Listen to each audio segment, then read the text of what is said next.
I was told by a friend with whom I studied at the university together. The boy was, and is, very pious and was tense about stories of this kind. But one day he told us the following. His grandfather served in some tiny town as a cemetery watchman. The cemetery was old, Polish, Catholic. There were a million beautiful old monuments. In the center there was a church. This town had been on the territory of Poland for a long time. A watchman was required so that vandals would not destroy these monuments. The town was proud of the cemetery as a historical monument. They even filmed a movie there. So I had to guard around the clock and live there in the gatehouse. Well, the grandfather lived. He seemed to perceive it normally. Grandfather had a passion. He got drunk to death, and for some reason his binges fell at the beginning of winter. They mostly coincided with the first snowfall.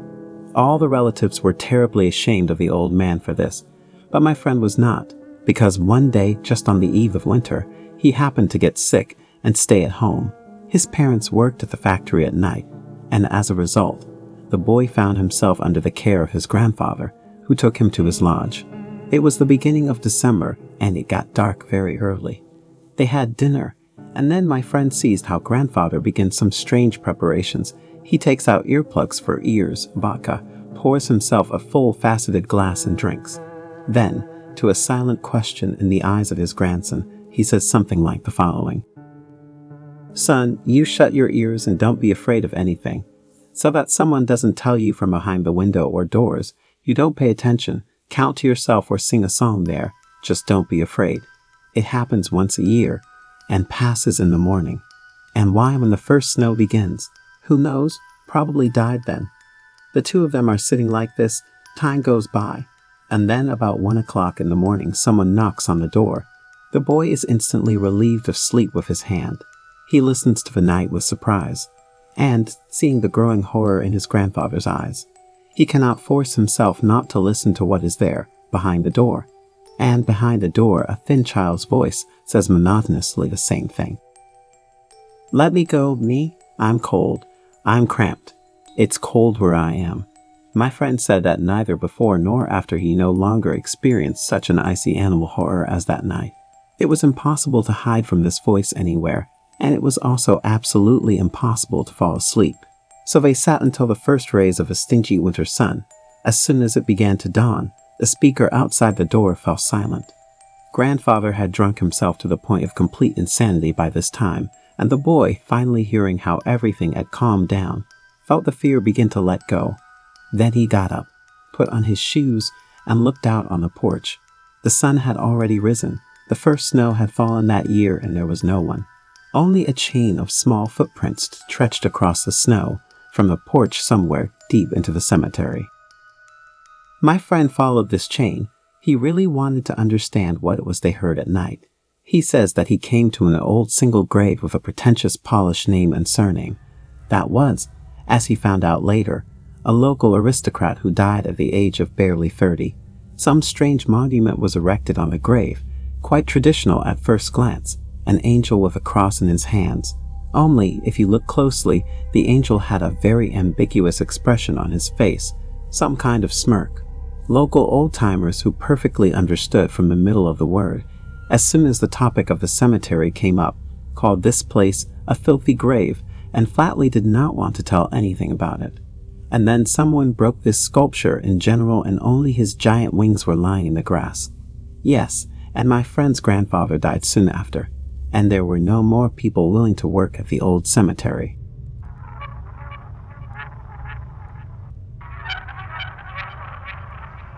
This is one of the local legends that I have heard in different versions and interpretations. These events took place in one of the oldest cemeteries in the city of New Orleans, in the cemetery of the 17th century. On one side of it flows the river Styx, named after the mythical river separating the world of the dead from the world of the living, and through which Charon transported the souls of the dead to Hades. And 17,000 years ago in the Styx area there was a parking lot of Paleolithic people. Grave in this cemetery is a very mysterious grave, which was popularly called the grave of the cursed daughter. But in fact, there were two graves. About 1.5 or 2 meters from the far right corner of the church cemetery, if you stand right in front of the entrance, There was a grave with a tombstone in the form of a round flat plate with a girl with a snake depicted on it. Now there is no tombstone. It disappeared in the late 60s or early 70s, but people still remember it. Until now, on major church holidays, when there are a lot of people in the cemetery, someone comes to this place and shows the audience where this grave was. What was this grave remarkable for, besides an unusual tombstone? And the fact that the inscription on the tombstone read, "Husband and wife, brother and sister, and father and daughter are buried here." So, the story itself. One woman had an adult son, and history is silent about what happened there, but they committed the sin of incest. And the next day, the son left for the suburbs out of shame, and stayed there for a long time. And his mother secretly gave birth to a girl 9 months later. Her neighbor friend took delivery. It was to her during childbirth that the woman confessed who the father of her child was, confessed and died. And an unmarried and childless neighbor took the girl for upbringing and raised her as her own daughter. She never told anyone the truth about whose child it was. And this son, having remained a bachelor, achieved great success in his career. He even worked his way up to the chief of police, and he decided to somehow come home for some business of his own. Arriving, he met a beautiful grown-up daughter of a neighbor. Fell in love right away. The age difference did not bother anyone then, as well as now. Then this neighbor was afraid to tell him that she was the daughter of his mother and himself, and a year later the wedding was scheduled. They loved each other madly. Soon they had a very pretty daughter, but to the horror of the police chief, his wife dies in childbirth, as well as her own mother. Maybe medicine was not the same then, and people died in batches, or maybe it was payback for the sin of incest, or genetic features showed up. The police chief grieved for a long time, then gradually calmed down. After all, instead of his wife, he had a beautiful daughter. Time passed. The daughter grew up. Her father couldn't get enough of her. He loved her very much. He gave her toys and sweets, and the girl grew up in luxury and care until she was 6 years old.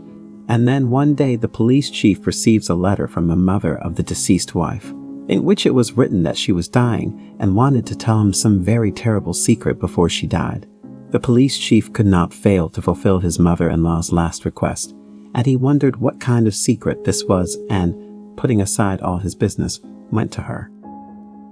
He returned home blacker than black, with a distraught look, haggard and aged. He didn't tell anyone anything, just glared at his beautiful daughter with a hating look. True, they say that from love to hate is one step.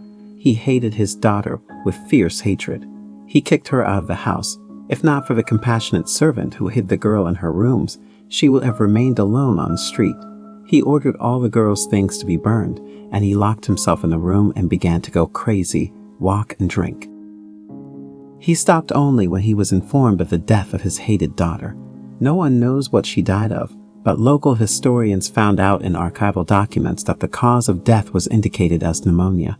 When he came to, the police chief ordered to bury his daughter behind the fence of the church, right on the road leading to the cemetery, so that everyone who came to remember their loved ones at the cemetery always trampled her grave with their feet. Instead of the tombstone, they put a cast iron plate with the image of a snake biting its tail, and in the middle was an image of a Spanish iron mask. In heraldry, the symbol was used as a sign of pain and suffering. The inscription was inscribed on the slab. Chief of Police John's daughter Caitlin, aged 6 years 11 months, died in January 1807. When this strange slab was installed, the police chief cursed his daughter and her grave in front of everyone, adding that a snake biting its tail will have to guard the eternity of this curse, and when people's feet erase the image of the tombstone, the curse will subside.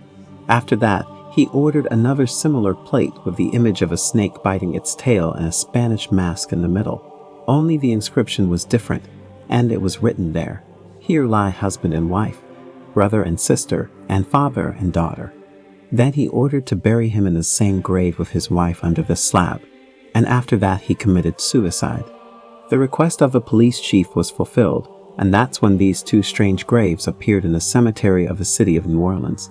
The grave of the parents of the cursed daughter disappeared somewhere in the 60s or 70s of the 20th century, and the girl's restless soul, according to legend, has been crying at night ever since.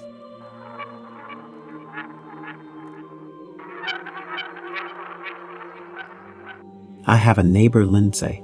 She was obsessed with losing weight and rejuvenation.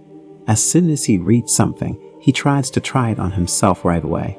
Often, all her attempts to stay forever at a young age did not give any result, or else they had the opposite effect. They acted to the detriment of their beloved. One incident saved her from this mania, which still makes me uneasy.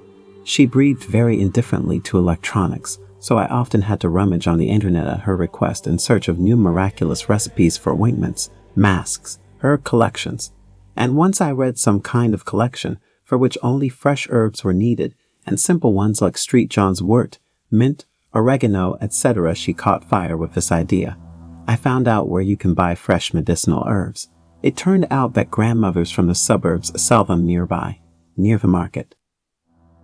I went, bought, brewed, as it was written in that recipe, and started drinking, looking in the mirror and waiting for the promised effect.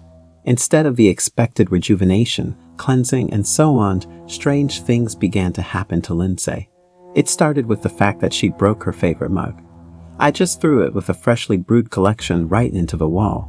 When she calmed down a little, she said that while sipping tea she saw a wrinkled, ugly face in front of her. She threw her favorite mug at him out of fear. Then it began to seem to her that some shadows were darting around the apartment. He even seems to hear them talking. And once she came running to me at night in her pajamas. She said there was definitely something wrong in her apartment. That night, passing by the mirror in the hallway, she suddenly saw hands stretching out of the mirror.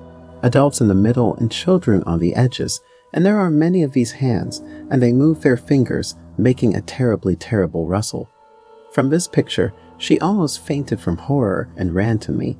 She stayed with me for 2 days, refused to go to the apartment, and I myself went to get her things. I went around everything. I didn't see anything terrible there. She lost her appetite. The skin on her face changed from a beautiful pink shade to an earthy one. It became difficult for her to walk. Even with a small load, she was sweating and her heart was getting bad. A couple of weeks later, she ended up in the hospital. She was given a full examination, as the doctors threw up their hands, could not understand what was happening to her. In appearance, a young, full of cheerfulness woman at once began to look like a pensioner exhausted by hard work.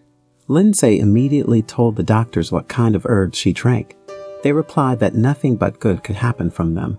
Naturally, I visited a friend in the hospital. After another visit, I left seriously puzzled. Lindsay told about the fact that a black shadow comes to her at night and stands at her feet all night. A friend was crying from impotence to change anything. The next morning, I went to the market to get some fruit for Lindsay. After leaving the subway, I went through a line of grannies selling vegetables and berries from their vegetable gardens. Stopping by one and trying to buy strawberries for a friend, I heard this conversation. "Do you constantly have such fragrant mint and Street John's wort? Do you grow it in your garden?" "Come on, we have the whole village cemetery overgrown with them." That's where I type every morning. Turning around, I saw a good-natured granny with a huge basket filled with bunches of different kinds of herbs. Earlier, digging on the internet, I repeatedly came across sites on magic, where all sorts of magical secrets were revealed. A huge inscription immediately popped up in my brain. "Damage to the grass from the cemetery," which told how with the help of grass from the cemetery you can bring a person to the grave. I remembered how we, laughing, howling, recited a spell, something like, "From the graveyard, yes, to the graveyard I return. The grass of the churchyard is dead, so that she brought me to the grave." Then it was told about the effect of a spell, that the grass from the cemetery is impregnated with necrotic energy, and so on. And also, if we assume that there was nothing more of the old graves, which no one cares for, and there was nothing more than these medicinal herbs, and when this last joy was taken away, the dead will be very unhappy and will begin to take revenge. That's what kind of grass my friend drank. Forgetting of the strawberries, I rushed to the nearest church, discussed with the priest, bought icons, a prayer book, and collected a 2-liter bottle of holy water. The benefit of the bottle was given to me by local old parishioners who, to the best of their curiosity, eavesdropped on my conversation with the priest. These old ladies followed me for a long time and gave me all sorts of advice, which also stuck in my memory. In general, in the hospital, I immediately laid out everything to my friend as it is. She seized on all the gifts I brought to the church as a saving straw. Drinking holy water, reading prayers, yes, and still reads and regularly attends church. In general, she forgot about her passion for diets and anti-aging infusions. By the way, her visits to the church, constant trips to monasteries and holy places gave an amazing effect. Her face smoothed out and, as it were, refreshed, some kind of attraction appeared. A pleasant half-smile does not leave her face. Passers-by even began to look back at her. When I tell her about it, she just smiles mysteriously at me in response. I found out the other day. Her frequent trips to that village did not just stay like that. There she met Aaron 6 months ago. He is a graduate of the Theological Academy. Now she is preparing to become his wife.